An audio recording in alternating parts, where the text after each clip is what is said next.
¿Qué tal? Muy buen día a todas y a todos. Mi nombre es Omar Romero, soy estudiante del doctorado en Derechos Humanos del Centro Universitario de Tonalá de la Universidad de Guadalajara.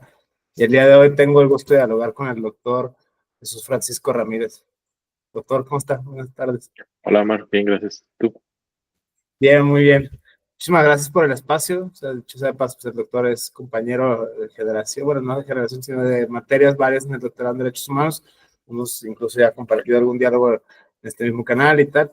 Pero bueno, la temática de hoy pues, es ver precisamente el libro, uno de los libros que ha escrito el doctor Jesús Francisco Ramírez sobre la Constitución de Jalisco, este tema muy en boga acerca de los constitucionalismos contemporáneos, un tema predilecto de la filosofía del derecho, de la teoría contemporánea de la argumentación, incluso a nivel judicial, a nivel legislativo, se vuelve interesante esto, sobre todo a la luz de los ordenamientos constitucionales, lo macro y lo micro, ¿no? En este caso, ordenamientos constitucionales de nivel internacional, pienso, no sé, la adhesión México en materia de derechos humanos, por ejemplo, y otros tratados no necesariamente solo de derechos humanos, la Constitución Federal y las constituciones locales, ¿no? Desde este punto de vista, desde un enfoque ciudadano, que es justo el subtítulo que tiene este texto que acabas de escribir, Jesús, en el 2022, este texto publicado por Fontamara, que se puede consultar como premisa inicial, cuál fue como la causa eficiente, ¿no?, de pensar este fenómeno y no otro dentro del el amplio conjunto de fenómenos constitucionales contemporáneos. Estaría interesante escuchar como Sí. autor esta obra. Bueno, mira, Omar, aquí gracias por la invitación. Yo digo que este tiene un pretexto y el pretexto se debe a otro compañero quien lleva en realidad el crédito, aunque no aparezca su nombre, porque gracias a él fue que se inició este proyecto. Resulta que, bueno, brevemente lo platico. Lo invitan a hacer una serie de cápsulas para el Congreso del Estado de Jalisco, precisamente sobre la Constitución, en el marco del aniversario de la Constitución de Jalisco. Y él, a su vez, me pide el apoyo para hacer una serie de cápsulas que, bueno, entiendo que en algún momento se difundirán por parte del Congreso del Estado en videograbaciones. Pero, digamos, a partir de ahí yo empecé a documentarme y justamente me di cuenta que no había nada escrito. Había muy pocas cosas escritas sobre la Constitución de Jalisco a nivel doctrinal. Entonces, lo que yo hice fue tratar de, no sé si lo logré, pero tratar de hacer accesible el texto de la Constitución a un público en general. En realidad, no sé si lo pueda llamar así, pero bueno, la intención era que hacer un poco de divulgación de la Constitución de Jalisco a un público más general.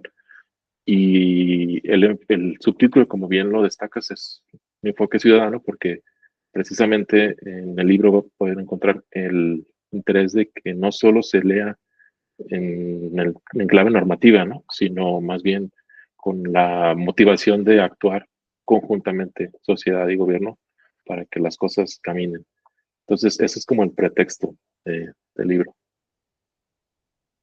Muy interesante, justo me parece pertinente este tipo de estudios, o sea, no solo de estudio comparado, de derecho comparado en este caso, no al exterior, sino al interior, ¿no?, dentro de los ordenamientos estatales. O sea, lo mismo se puede hacer por analogía, cualquier entidad federativa, incluso cotejar constituciones de distintas entidades federativas del mismo México, y se ve un ejercicio, pues, hermenéutico y análisis crítico de discurso muy, muy peculiar, muy rico. Desde este punto de vista, llama mucho mi atención justo en el capítulo 1 que le titulas ¿para qué sirve la Constitución de Jalisco? O sea, este debate, ¿no? Constitucionalismos, si hay una ley superior, entonces deroga la inferior, ¿no? En este aspecto, la pregunta legítima, ¿por qué pensar en términos de un ordenamiento inferior en términos de territorialidad, a su vez, ¿no? O sea, pues el Estado dentro de la República y tal, en ese aspecto, ¿por qué hoy, incluso en estos días, se vuelve importante revisar los ordenamientos constitucionales locales? Y por locales me refiero a las entidades federativas frente a la Constitución, pues, política de los Estados Unidos mexicanos, ¿no? Desde este punto de vista,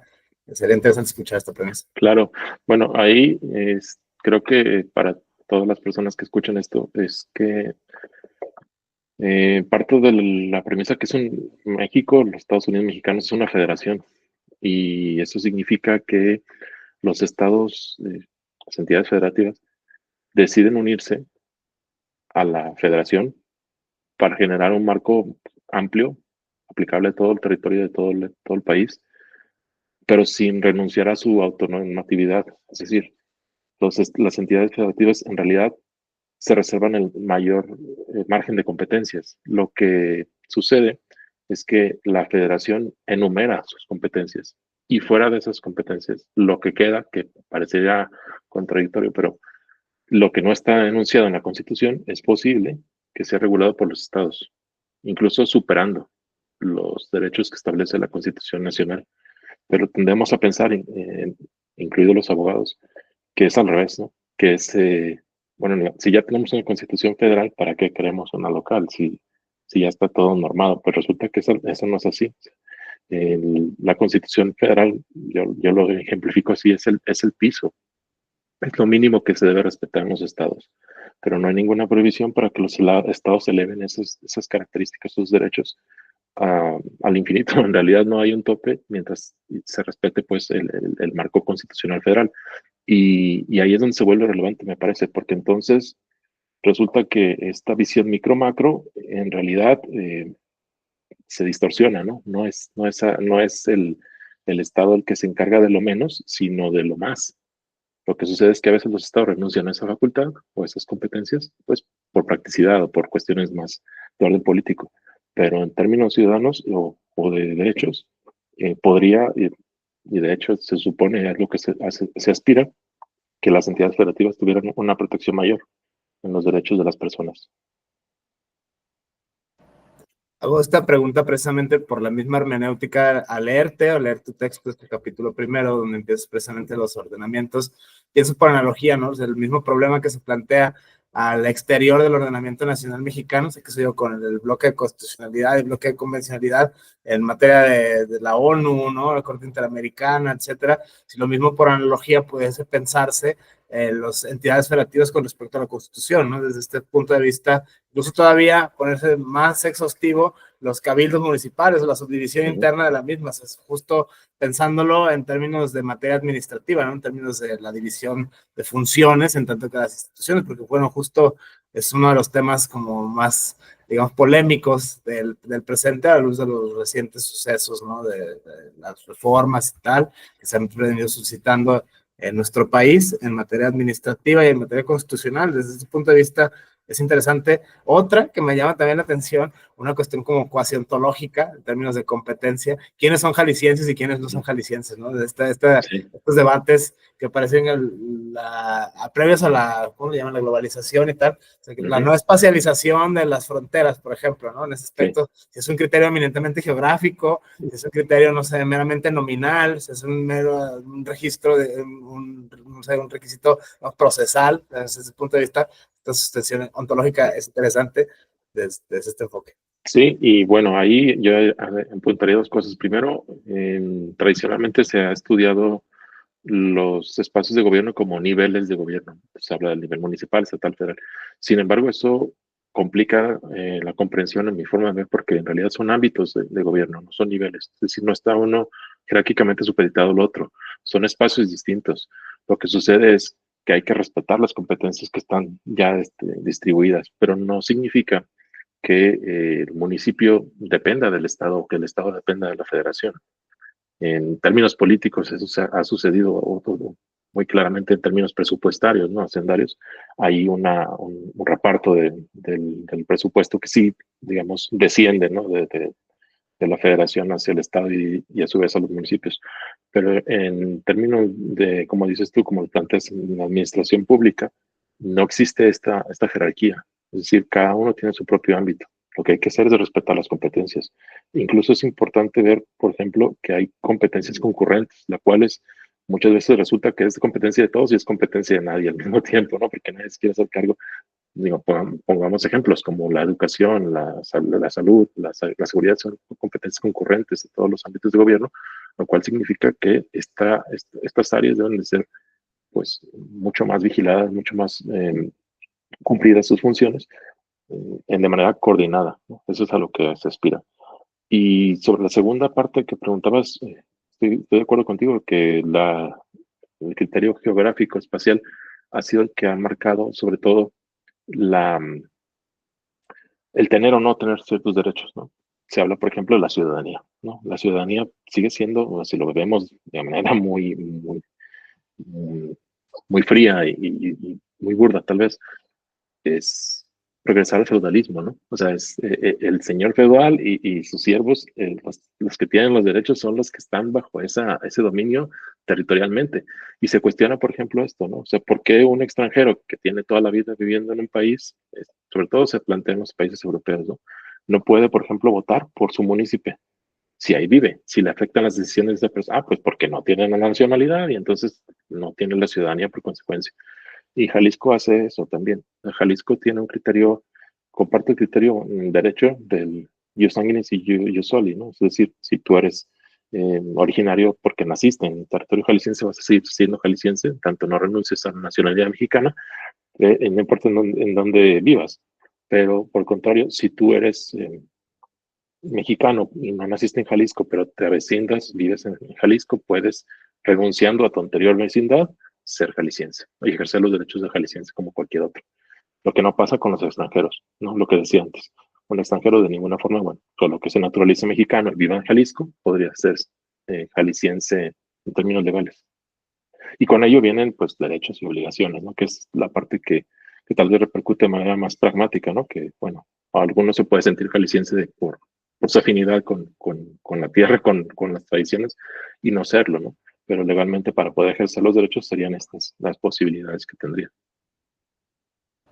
Es interesante, ¿no? La declaración de los hombres y los jaliscienses del siglo XXI en ese aspecto del criterio es territorial, ¿no? O sea, parece que obedece a las competencias. Justo dos conceptos me llaman la atención desde esta lectura, desde esta interpretación. Estás haciendo como que hermenéutica constitucional, ¿no? O sea, ahí dice tal cual, ¿no? Si le aplicamos la técnica jurídica de la subsunción famosa al texto de la Constitución jalisciense, pues es que eso dice, eso es la ley, yo qué, es el legislador, ¿no? En todo Correcto. caso, sería eso. Desde este punto de vista, dos conceptos justo con paradigmas contemporáneos de la filosofía del derecho y la filosofía política, el concepto de ciudadanía y el concepto de soberanía. Es el meollo del asunto, sobre todo el ejemplo que ponemos por analogía ahora, justo con lo internacional o los ordenamientos que sigue el sistema ONU, el sistema interamericano, en este caso regional.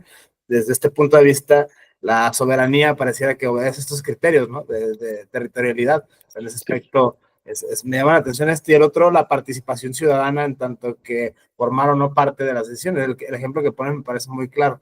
Justo otra de las premisas, ya con esta, sería interesante los términos, ¿no? ¿Quién cuida los derechos, no? Si se presupone, a ver, la territorialidad, ¿quién es el encargado de proteger o administrar esta parte de la función pública, la protección, la judicialización de los derechos? En este caso, los que emanan de la Constitución jalisciense y los que a su vez emanan de la Constitución federal, ¿no? Desde este punto de vista, es interesante ver esta doble dimensión discursiva y lo insisto, este argumento se puede aplicar por analogía a cualquier entidad federativa, o sea, no sería como que el jaliscocentrismo, ¿no? O el No, chilangocentrismo, etcétera, pues se puede aplicar, digamos, este mismo modelo argumentativo en cualquier entidad y no pasa nada, ¿no? es Desde este correcto. punto de vista es quién tiene el poder, ¿no? El poder público, el poder ejecutivo, legislativo o judicial, lo que es de las competencias, en ese aspecto es uno de los temas pues, más peculiares, ¿no? De la administración pública en materia de, bueno, ¿y quién es? O sea, supongamos la clásica, ¿no? Ok, el Estado mexicano es el responsable de X, perfecto, maravilloso,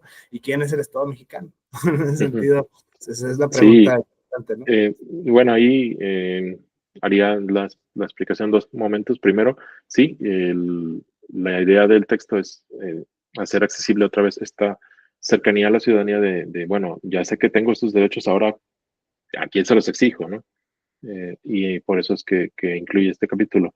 Hay básicamente dos entes, el poder público y todavía en Jalisco al menos, y también a nivel federal, aunque ya menos que antes, los organismos públicos autónomos. Y son públicos constitucional autónomos porque están en la constitución, en este caso de Jalisco, pero como dijiste en un momento anterior, puede replicarse en cualquier otro modelo de otra entidad federativa. Y el poder público es la tradicional separación de poderes, ¿no? Lo que conocemos de toda la vida, bueno, nosotros, ejecutivo, legislativo, judicial, con la idea pues de equilibrar el poder, de que no haya un abuso. Cada uno de estos tiene a su vez diferentes funciones y lo que intento destacar en el texto pues es cómo el poder ejecutivo, que tradicionalmente es el que es más cercano a la gente, incluso a nivel municipal, es donde más cercano todavía lo vemos, y tendría que responder a las necesidades cotidianas, ¿no? Lo vemos sobre todo en los servicios públicos, por ejemplo, justo no sé si está enterado de las personas que nos escuchan, pero en Guadalajara está haciendo esto muy debatido, ¿no? El servicio de basura, recolección de basura, pues es una necesidad cotidiana, urgente, básica, que corresponde al municipio. ¿Y a quién se lo exigimos? Pues al Poder Ejecutivo Municipal, en este caso al Cabildo, a través de la presidenta municipal, ¿no? Eh, y ellos tienen una administración pública, una serie de dependencias con las que casi todas las personas interactuamos de mayor manera. Luego encontramos los otros dos poderes que parecieran ser un poco más ajenos, ya viéndolo bien no lo son, pero eh, representan como muy formales, ¿no? Como el legislativo, sí sabemos que hace la ley o los decretos, las ordenanzas, lo que corresponde a nivel o en el ámbito de gobierno que estamos hablando, pero pues finalmente es el que pone las reglas, ¿no? Es decir, el ejecutivo, aunque tenga el poder de administrar, se regula por lo que le dice el legislativo. Y cuando esto ya está creado, pues el que aplica estas reglas es el Poder Judicial, ¿no? De manera muy, muy simplista.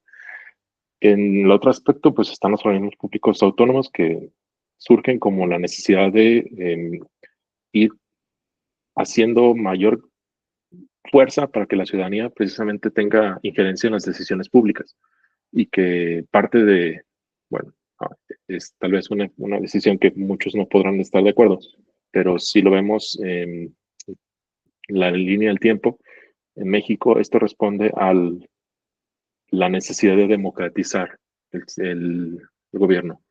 Y lo que hacemos, curiosamente, bueno, no es que sea una invención mexicana, pero es retomar las, mm, las ideas, los proyectos de Gorbachev, si la Glasnost y la Perestroika.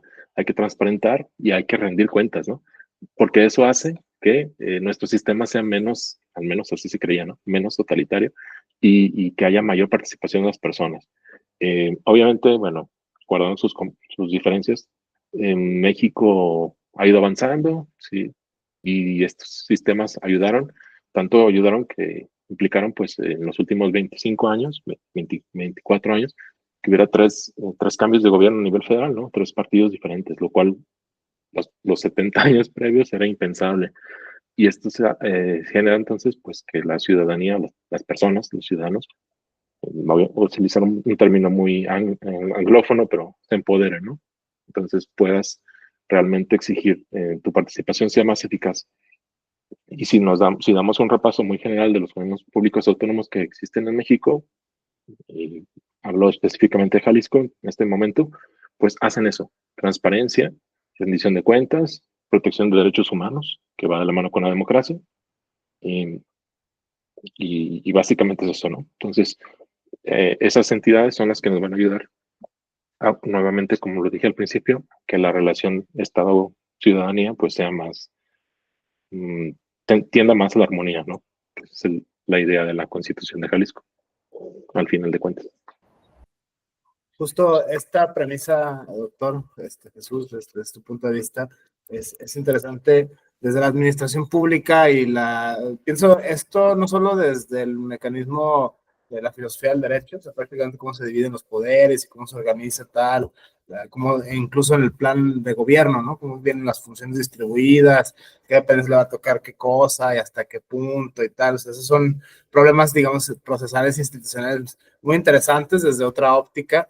O sea, no solamente ciudadanos, o sea, desde ese punto a eso quiero llegar, o sea, la importancia de conocer esto como ciudadano, ¿no? O sea, prácticamente alguien podría objetar, no, ya están hablando en abogañol, ¿no? Ya están usando un lenguaje oscuro, arcaico, prácticamente inaccesible, pero es precisamente lo inverso, ¿no? Es precisamente la tendencia a democratizar este tipo de lenguaje, para precisamente pensar conceptos, lo mencionabas ahora, la pregunta sería en sentido estricto la siguiente: ¿cómo es que en la Constitución de Jalisco y en la Constitución Federal se ven reflejados ciertos modelos de ciudadanía que vienen de otras formas, de otras corrientes? Es decir, hacer el ejercicio a la inversa, ¿no? O sea, no a partir de los tratados internacionales, las constituciones, sino al revés, o sea, desde la participación ciudadana de cualquier persona que como está estipulado en la Constitución, tiene que ser jalisciense, ¿no? En ese aspecto, Sí. esta hermenéutica de la Constitución misma, cómo es que se van empatando estos modelos de ciudadanía y soberanía con los nuevos modelos, digamos, de gobernanza. Sobre todo lo pienso a la luz de, en materia de derechos humanos, la participación de los derechos civiles y políticos, cómo construir ciudadanía de la mano con el gobierno, ¿no? Que sería en teoría, o sea, fenomenal, idílico, o sea, como prácticamente está pensado estos nuevos enfoques inspirados en otras corrientes de pensamiento contemporáneas, ¿no? Desde este punto de vista es muy interesante ver, por lo regular se piensa al revés, ¿no? O sea, cómo meter de lo macro a lo micro, en este caso sería de lo micro a lo macro, que es esta como la versión dialéctica del mismo fenómeno, pero desde otro arista, ¿no? Desde este enfoque resulta muy interesante, sobre todo este estudio que realizaste en este libro que nos presentas ahora, prácticamente es muy peculiar ver la forma de la literalidad de la Constitución, o sea, como incluso los parágrafos artículo por artículo, donde está reconocido cada uno de los derechos que están reconocidos a su vez en la Constitución. Incluso sería interesante multiplicar la apuesta a los que vienen de creación jurisprudencial, por ejemplo, ¿no? Libre desarrollo de la personalidad y otros más. Sí. O sea, ver esta como vertiente.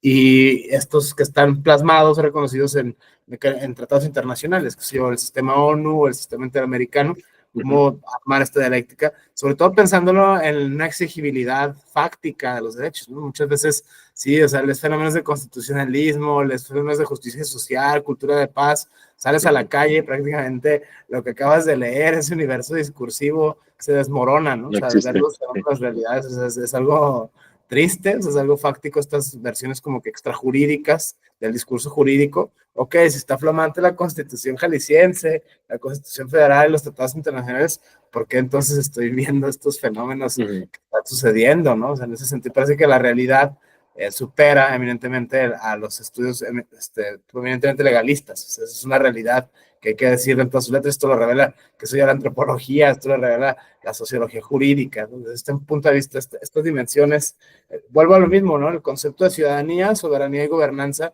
a la luz de los nuevos paradigmas contemporáneos o los paradigmas más recientes en materia de filosofía política y filosofía del derecho para explicar estos fenómenos, los cuales desde luego implican un desarrollo ético de ciertas habilidades por parte del ciudadano, ¿no? No es así como que el gobierno estatista va a venir a hacerlo solo. Este enfoque es interesante escuchar.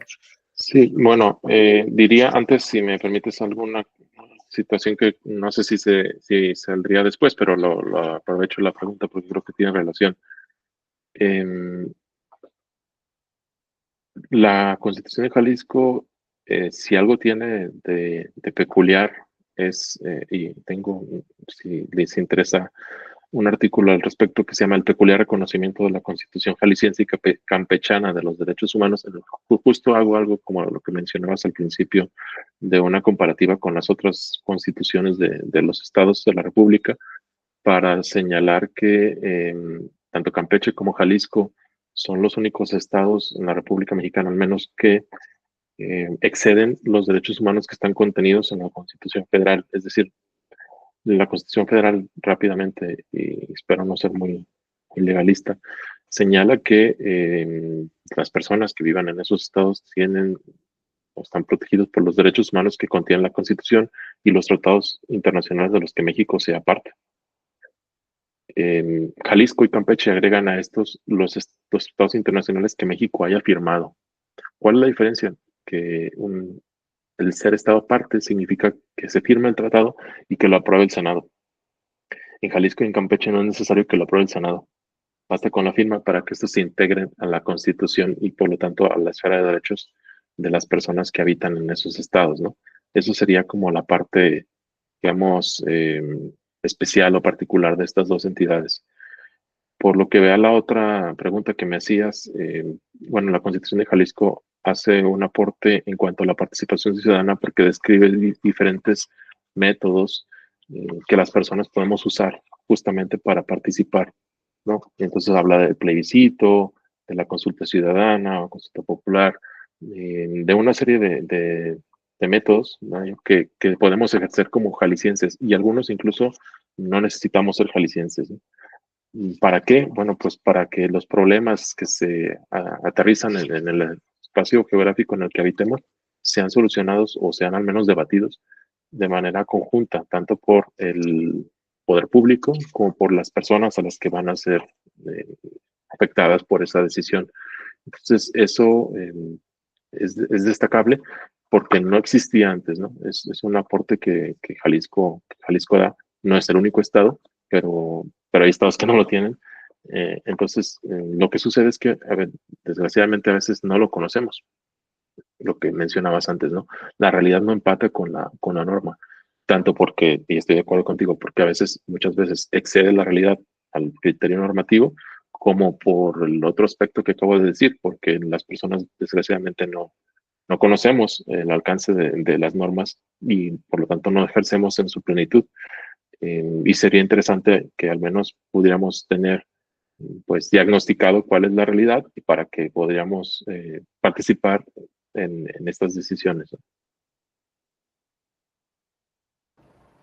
A la luz de esta argumentación, pensándolo desde la relación de ciudadanía y gobierno bajo los nuevos paradigmas de gobernanza y en nuevos modelos jurídicos también, ¿no? De que precisamente obedecen a esta lógica de la tendencia internacional, la erupción de la discursividad internacional en el ordenamiento federal y esta a su vez en el ordenamiento local. Entonces, es como que esta dialéctica, cómo es que se van asumiendo o acatando ciertos ordenamientos en distintos grados de la competencia, ¿no? De la aplicabilidad territorial de la misma norma, de la cual pues, se supone que es obligatoriedad, ¿no? En ese aspecto es lo que hace derecho y que no sea poesía, por ejemplo, ¿no? En ese aspecto es el atributo, o si quieres, la invención o el artilugio jurídico, discursivo que proviene de ahí. Entonces, desde este punto de vista, me llama mucho la atención si aplica el mismo concepto de soberanía, o sea, si ese es un tema así como, bueno, hasta dónde, hasta ese estado soberano, ¿no? O los estados soberanos que conforman a su vez la federación de los estados. Es prácticamente, estos temas no son nuevos, ¿no? Son ya desde clásicos de los constitucionalismos, qué sé yo, francés, norteamericano, como se han copiado incluso como México adoptó ciertos modelos, ¿no? Estilísticos, o sea, pensándolo en la misma historia del constitucionalismo moderno, o sea, no solo el mexicano, o sea, como, bueno, a ver, vamos a los supuestos que rigen esto, ¿no? O sea, el famoso, el contrato social, ¿no? Este acuerdo que hipotéticamente se celebró y tal, la sesión, la transición del Estado natural al Estado de Derecho, el Estado constitucional de derechos, digamos, todas las mutaciones discursivas constitucionales en torno a este fenómeno, desde prácticamente el siglo XVIII, XIX, o sea, cómo se han evolucionado estos términos y cómo se van adquiriendo estos valores discursivos en los ordenamientos locales. A mí me parece muy interesante porque esto que comenta precisamente a la luz de los estudios comparados de las constituciones locales. O sea, solo Campeche y Jalisco tienen esta peculiaridad y no otra. O sea, desde este punto de vista, bajo otras categorías se pueden establecer otros criterios, ¿no? Desde luego sería la virtud. Pero bueno, vaya, mi pregunta sería, ¿cómo es que se van, desde tu punto de vista, porque seguro lo encontraste al estar haciendo este tipo de investigaciones, estas pesquisas, porque tu capítulo 2 de este libro es prácticamente tratados internacionales de derechos humanos, ¿no? O sea, prácticamente cómo eso se aplica en la Constitución Federal y luego a su vez de la Constitución Federal, cómo pasa a la Constitución local, lo que comentas ahora, que hay un exceso de derechos, ¿no? O sea, es la derechitis, dirían algunos en ese aspecto, cómo sería estas instituciones locales para poder garantizar, o sea, sí tenemos derechos y todo eso, los discursos que vienen, por ejemplo, de la contemporánea filosofía del derecho, si hay supuestos que se encarnen en estas normas o si las instituciones proceden de forma aleatoria, es decir, si van de la mano los discursos teóreticos con las aplicaciones institucionales desde este punto de vista. Ok, hago una mención rápida que no es una aportación mía, se ha discutido bien, como bien lo dijiste hace mucho tiempo, sobre esta aparente confusión en si los estados de la República, las entidades federales, son o no soberanas. Si cualquiera de ustedes que escuchan revisa, no necesita leer, pero solo busca, googlea o en cualquier navegador, Constitución de Jalisco, va a encontrar el título como la Constitución Política del Estado Libre y Soberano de Jalisco. Y esto, más allá de la retórica que puede implicar, resulta que es verdad, sí existe la soberanía. Sin embargo, esa soberanía, siglo XIX, como bien lo dices, Jalisco y todos los demás estados que en ese momento existían, que por cierto, quienes sean más jóvenes o no estén muy interesados en la historia, se sorprenderían de que la República Mexicana no siempre ha tenido 32 entidades federativas, ha evolucionado. Hubo territorios, hubo estados que se incorporaron, Chiapas, por ejemplo, que decide voluntariamente ser parte de la república.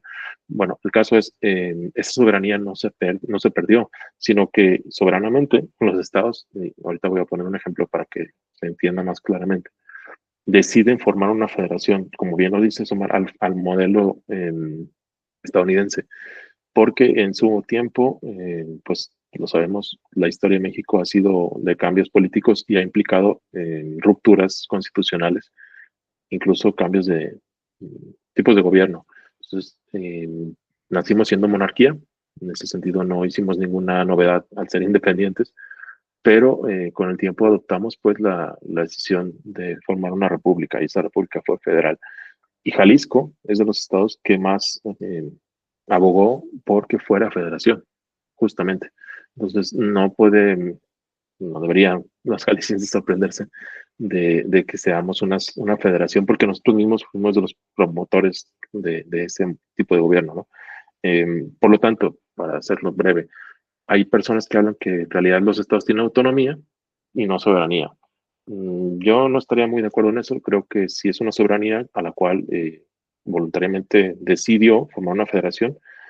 Y pongo el ejemplo más claro actual, creo que se puede comprender, de la Unión Europea. Cuando la Unión Europea se forma después de una serie de procesos de integración económicos y después políticos, llega un punto en el que dicen, bueno, vamos a tener una constitución o no vamos a tener una constitución. Y hay referéndums y los países que más oponen, por ejemplo, fue Francia, ¿no? A que hubiera una constitución para Europa. Al final hay un tratado de Lisboa que para fines prácticos no es, pero pareciera ser una constitución, unifica ciertas cosas y se forma una unión. Bueno, esa unión no, no pierden soberanía los estados nacionales, pero sí ceden ciertas competencias. Y es justamente lo que pasa con la federación, en el caso de México. Los estados cedieron esas competencias a la federación. Entonces, creo que ahí esa aparente confusión o incompatibilidad entre que un estado sea soberano al mismo tiempo que el país, la entidad de Estados Unidos mexicanos es soberano, pues se puede entender mejor. Y sobre lo que decías de cómo si la institución respeta la norma o si se ve reflejado o ya es una inercia, digamos, administrativa, sí sucede que hay un desconocimiento incluso de las propias autoridades de los derechos, pero también sucede que en el caso de Jalisco, por ejemplo, tenemos figuras ahí en la norma constitucional, que si las conociéramos y las ejerciéramos bien, pues creo que por lo menos tendríamos, como dije al principio, un panorama un poco más alentador para la armonía social. Voy a mencionar solo uno, que es el principio del mínimo vital. No sé si lo han escuchado, pero bueno, de manera muy breve. Significa que todas las personas, y aquí sí no son jaliscienses, todos los que estén en el territorio por cualquier circunstancia de la vida que se encuentren en Jalisco, tienen el derecho a que se les respete el mínimo vital, es decir, a no morir por falta de recursos, ¿no? No te van a mantener y no vas a tener un estipendio mensual, pero tienes que mínimo poder sobrevivir, ¿no? Digo, no es el escenario ideal, pero bueno, por lo menos ya partimos de algo que es pues un principio yo creo que de humanidad, ¿no? De no dejar que luego en la práctica, y lo vemos desgraciadamente, pues ahí se ven casos muy dramáticos, ¿no? En las calles, en la zona metropolitana, por ejemplo, de Guadalajara.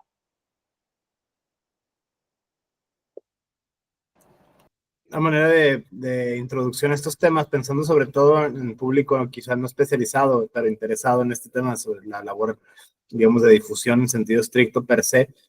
¿Qué fuentes, además naturalmente de tu libro, desde luego, la referencia obligada, los autores o corrientes para podernos, digamos, comprender estos problemas?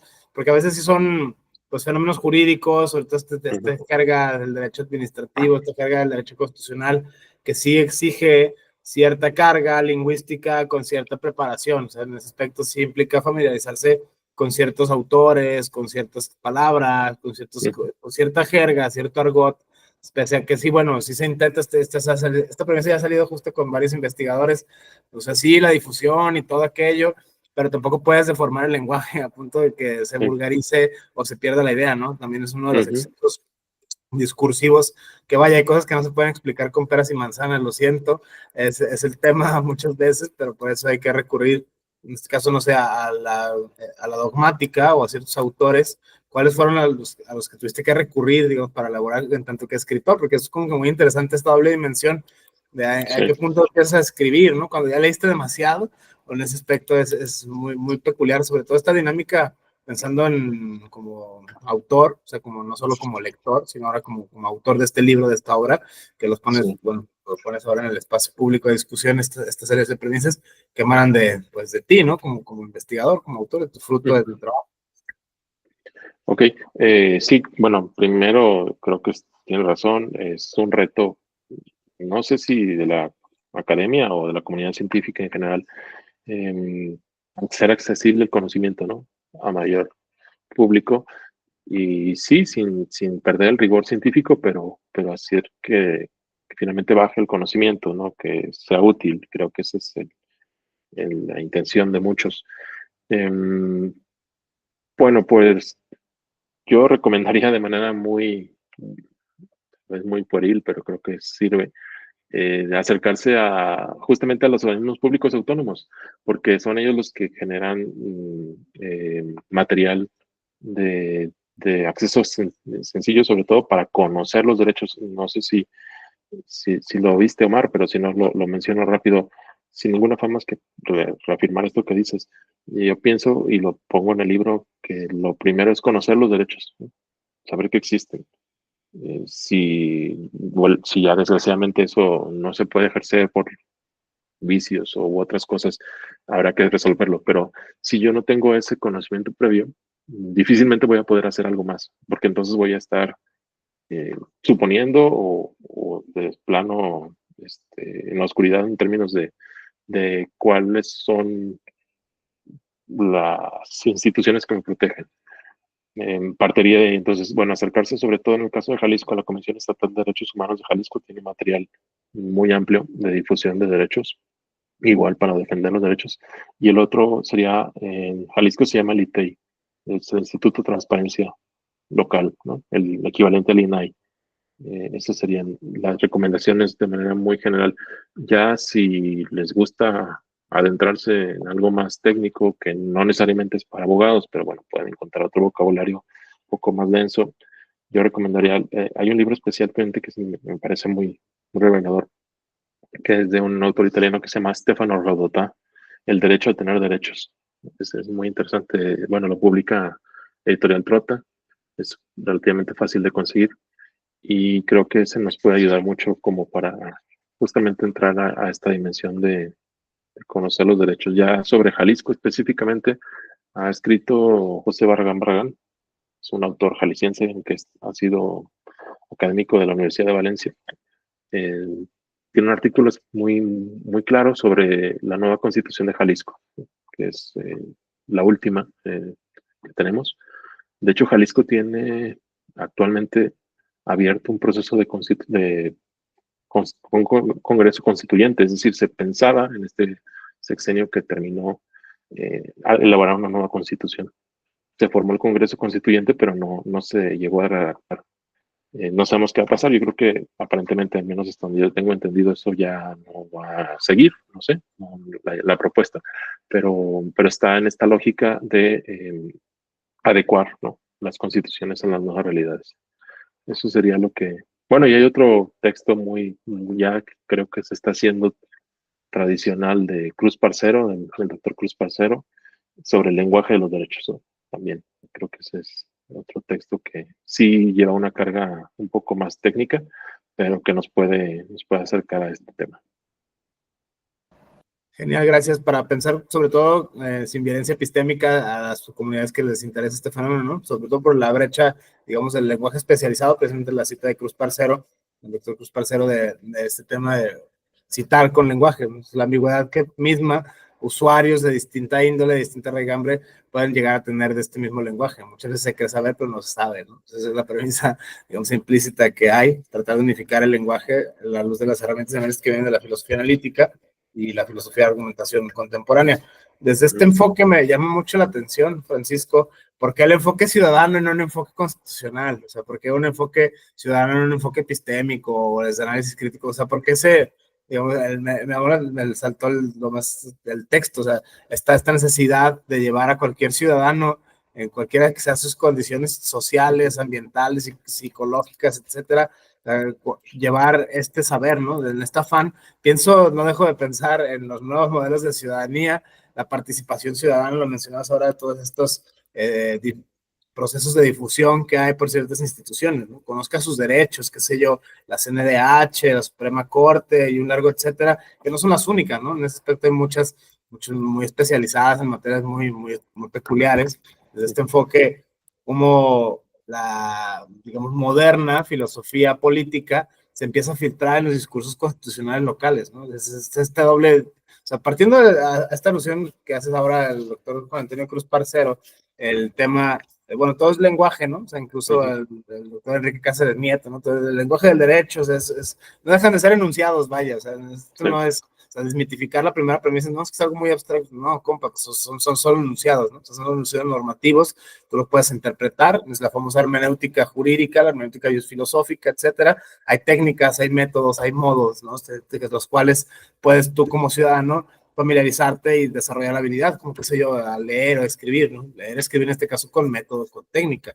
Desde este enfoque, sigo pensando en los nuevos modelos, en los paradigmas, o sea, estos nuevos modelos de gobernanza, estos nuevos modelos de ciudadanía, cómo es que se empiezan a incorporar y el reto que implica para la clase, digamos, legislativa, ¿no? En ese sentido, el poder legislativo específico, ir adecuando a la luz de los nuevos fenómenos sociales las nuevas legislaciones, ¿no? Piensas un montón de reformas, por ejemplo, que hay a nivel federal. Si bien obedecen, sí, algunas lecturas a otras corrientes, ¿no?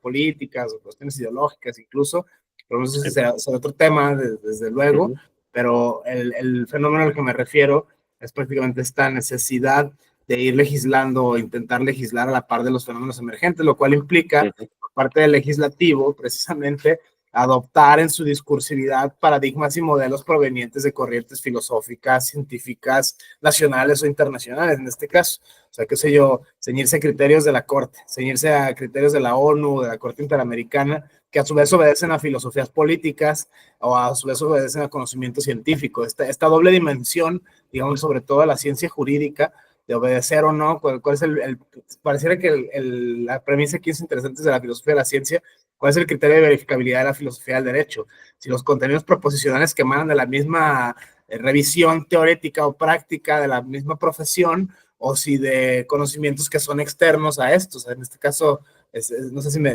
voy a entender con esta premisa, o sea, porque sería interesante, pero supongo que lo topaste este problema, sobre todo al hacer la pesquisa en los niveles, en el nivel internacional, en el nivel nacional y en el nivel local o regional. Este ejercicio comparativo hermenéutico implica a su vez cotejar con un modelo de verificabilidad más grande, ¿no? En ese sentido, ¿cuál es el criterio que adoptan estas normas? Esta es mi pregunta. Bueno, yo ahí diría que primero, y es mi opinión, no significa que lo encuentren en la Constitución de Jalisco, pero que el derecho ha evolucionado y ha entendido que a pesar de ser un lenguaje prescriptivo, no es omnicomprensivo. Y esto es muy importante, porque hay incluso cambios de paradigmas, ¿no? Que podemos encontrar ahí en algún momento. Y me voy a regresar un poco en la historia fuera de México, incluso. Cuando ocurre la Revolución Francesa, pues los diputados básicamente sustituyen a Dios, ¿no? Y entonces la Asamblea Nacional en Francia se constituye como la poseedora de la verdad y llegaron a decir, digo, esta es una cita muy conocida, que ellos pueden hacer casi cualquier cosa, menos hacer que un hombre fuera mujer y una mujer hombre. Así a soberbia, ¿no? De los diputados en ese momento en la Asamblea Nacional. Es decir, ellos tenían el poder y el poder hacía y deshacía, ¿no? Imponía realidades, aunque fueran de manera arbitraria. Esto siguió yo diría que con diferentes intensidades, pero hasta el siglo XX. Y vienen las dos guerras, entonces, europeas, básicamente, aunque después ingresa Estados Unidos, pero y Japón, eh, modifican esta forma de pensar del derecho, entonces se da cuenta, creo yo, también los teóricos, sobre todo alemanes y austriacos, que no es imponiendo como las cosas van a mejorar en términos de la vida de las personas. Y entonces se vale de otras ciencias, como lo dices. Encontramos pues la erupción de los derechos humanos y de la moral, de la filosofía, pero también ya con el tiempo, en la Guerra Fría, hay un marcado énfasis en el derecho económico, en la importancia en Estados Unidos se llegó a decir, por ejemplo, que la norma respondía a la necesidad económica, ¿no? Bueno, ya muy marcadamente en la época pues, neoliberal, ¿no? También ahí, evidentemente, la estructura fungía a partir de los criterios necesarios para que la economía caminara. Y me parece que eso ha ido cambiando, ha ido implicando una reestructuración de la ciencia jurídica a partir de confrontarlo con la realidad y sobre todo de la participación de más actores, porque también eso es importante. El, el actor estatal monolítico, al menos hasta hace unos años, parecía que estaban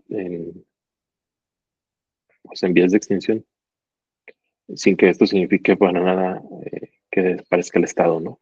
Pero sí su injerencia en mayores sectores de la vida, al menos pública y desde luego en los sectores privados.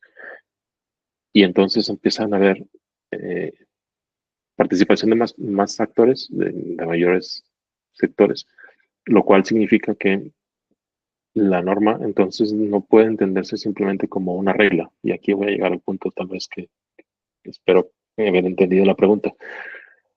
Ya no es suficiente imponer reglas, ¿no? Porque siendo necesarias, no son suficientes. Entramos en una lógica entonces de principios, pero también de metas. Creo que hacia allá se dirige la estructura del derecho. No a señalar qué es lo que debes hacer o lo que no debes hacer, sino a dónde queremos llegar. Luego hay que establecer un marco de límites básicos, pero que no sean restrictivos. De otra forma, lo que vamos a hacer es encasillarnos, ¿no? Es generar cajitas en donde tú te colocas y en esta cajita tienes derechos y obligación, pero eso es en nuestra forma de vida actualmente, pues es, obviamente lo excedemos, entonces hay que irnos a otra cajita en donde tienes otros derechos y otras obligaciones y a veces puede ser incompatible.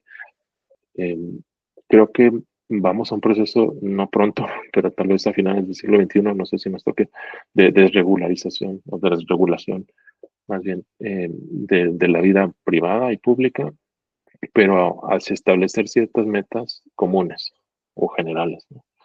A las cuales todos nos tenemos que pues, circunscribir.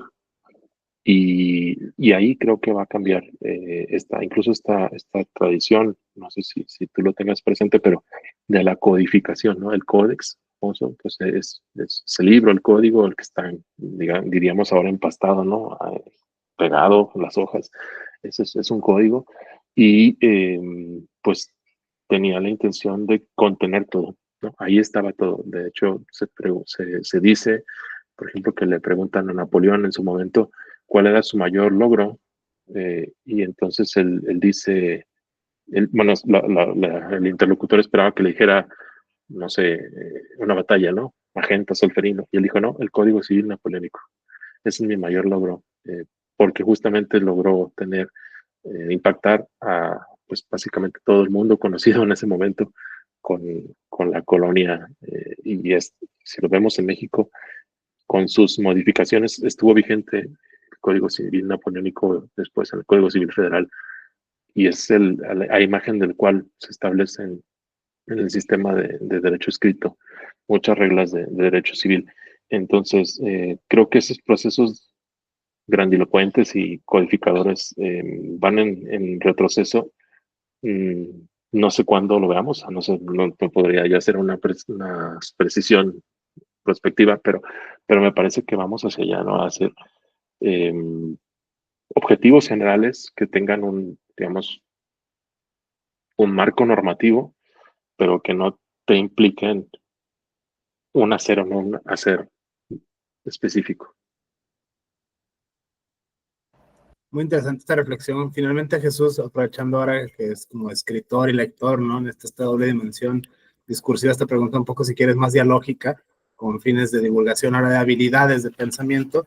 Vaya, o sea, que cualquiera de nosotros puede escribir un libro, ¿no? Este artilugio, digo que no es algo así como que solo los grandes deificados, ¿no? Claro, Víctor Hugo, Aristóteles, ¿no? Acá así como Dante, en este aspecto si estás en el mismo afán de difusión, democratización de este tipo de habilidades, como es pensando en la luz de las distintas cajas de herramientas, esta metáfora, ¿no? Esta analogía con Michel Foucault, o sea, los métodos que utilizaste en este caso para poder ejecutar este libro y no otro, ¿no? Si hacemos análisis crítico de tus premisas y hacernos como que, bueno, tuvo que recurrir al derecho comparado, tuvo que recurrir a los ordenamientos, uno más o menos como lector se imagina la ruta, pero es todavía más divertido pensarlo cuando se es escritor, ¿no? O sea, yo pensé primero, me fui por aquí, primero consulté todas estas bases, o sea, como que estos pasos, como que en el proceso, en el frenesí de la escritura, esto es algo muy bello desde un punto de vista antropológico, es algo muy bonito, de como que cómo empiezas, ¿no? Desde el eureka famoso, desde lo tengo, voy a escribir esto y no otra cosa, hasta el, ok, ya sé que voy a escribir, ahora el tema de las fuentes, ¿no? O sea, ¿dónde voy a tomar? El tema, sobre todo con la profesionalización y la apropiación discursiva científica, ¿no? O sea, el tema de las fuentes, el tema de la distinción de las fuentes, el tema de la verificabilidad de los datos, el tema de la epistemología. O sea, la ruta, esto, como investigador, me parece como imperdible esta premisa, así como pares, como colegas, en un aspecto, sí. ¿cómo le hiciste? Pues, Ok, bueno, pues sí, tienes razón, no es algo que no pueda hacer otra persona. Eh, Luego hay que ver qué tipo de libro escribimos, ¿no? Cualquiera puede poner un post en Twitter o en X, pero luego vemos qué dice el post, ¿no? Pero bueno, partiendo de que esto es algo valioso, espero que así ha sido. La forma de responder la pregunta sería la siguiente. Primero, yo diría que este libro está estructurado a partir del texto. Entonces, como dije al principio, tiene un pretexto, que es esta invitación que hizo mi amigo a, a participar en una pues documentación sobre, él en ese momento me dijo, bueno, si me puedes ayudar con tales artículos, o sea, me les designó una lista de artículos, los cuales yo tenía que explicar, ¿no? Explicar para que fueran grabados en cápsulas de 5 minutos, 10 minutos y estas se difundieran masivamente. Ese fue el pretexto y obviamente gira alrededor de un texto. Entonces ahí, para responder tu pregunta, es más fácil porque yo tenía muy claro siempre que mi centro iba a ser la Constitución de Jalisco. Si mi objeto de estudios, si quiere decir así, es la Constitución de Jalisco. Luego, como dijiste, pues sí hay una labor de comparación con otras constituciones de otros estados, eh, incluso con textos federal e internacionales. El texto entonces se construye a partir de una estructura muy simple que es eh, hacer una suerte de disección, si se quiere, de la Constitución de Jalisco en grandes temas, sin, sin ser prolijo en el sentido de no me interesaba, porque no es una constitución comentada. A quien no sea abogado, abogada, no se trata de explicar cada artículo. Este texto, de hecho, ni siquiera el tamaño lo permite, ¿no? O sea, es una, es una aproximación. Yo lo que quise hacer es una aproximación para las personas que tal vez nunca vayan a abrir la Constitución de Jalisco, y eso creo que lo tengo también muy presente, pero que al menos sepan qué hay ahí, ¿no? si esto te motiva y vas y buscas y lees el artículo, perfecto, pero si no lo haces incluso así, mi intención es que el libro te dé un panorama general de qué puedes encontrar ahí, ¿no? Es una especie de sinopsis, si se quiere, de la Constitución de Jalisco. Luego viene algo que para mí también es muy importante, que es el hipertexto.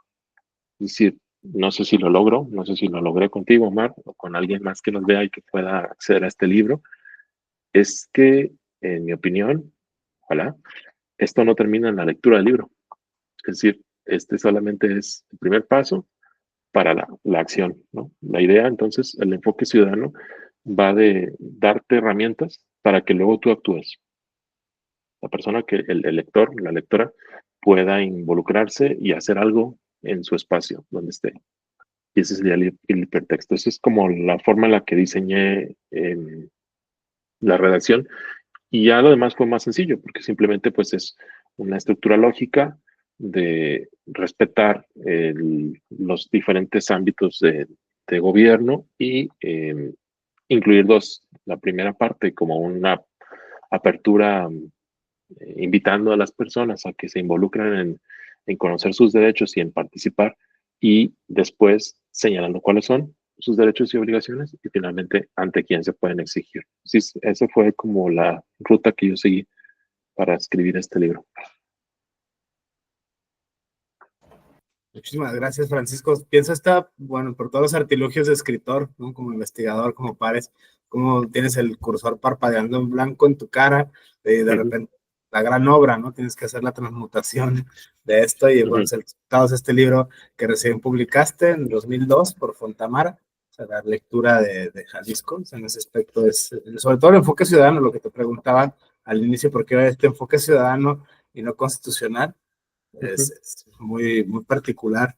Esta, o sea, ya así como que la conclusión final, si nos puedes explicar el concepto de paradigma, lo creo que lo ya hiciste entre líneas, pero ¿por qué no hacer un estudio más denso, digamos, en materia o sea, de paradigmas constitucionales o de cotejar con otros ordenamientos globales o incluso locales, que sería otro matiz, ¿no? Desde este punto de vista me parece a mí muy interesante, Francisco, el tema, o sea, como la utilidad que pueda llegar, sobre todo para tener para personas que no necesariamente sean abogadas, ¿no? En ese aspecto, que esto lo agarre cualquier profesionista, incluso cualquier ciudadano en general, sin necesariamente dedicarse a la academia o tener algún grado académico del cual ostentar desde este punto de vista. Esa es la democratización del conocimiento que se persigue. Por eso me interesa saber este lenguaje, porque tampoco usa un lenguaje, no es un lenguaje muy denso, o sea, es un lenguaje también como muy accesible, no está muy cargado, digamos, de tecnicismo, que sí lo requiere, ¿no? Sobre todo la materia de la interpretación constitucional, sí exige un juego de lenguaje muy específico. Desde este enfoque me gustaría escuchar esta última. Pues digo, creo que es muy, muy directa la respuesta. Es que mi intención, repito, no sé si lo logro, pero es que esto sea accesible y que además sea una herramienta para que las personas interactúen con los demás, con la sociedad en general, incluidas las autoridades. Es decir, que si bien lo dices, ¿no? Un médico, una médica que nunca le va a interesar ver el derecho, por lo menos diga, ah, mira, bueno, pues sé que tengo, no sé, derecho a la identidad personal y esto está en la Constitución y lo puedo exigir ante en tal ventanilla, ¿no? Y a partir de eso ya creo yo, espero que así sea, las personas vamos situándonos mejor en el espacio en el que actuamos y a la larga tenemos una interacción más pacífica, ¿no?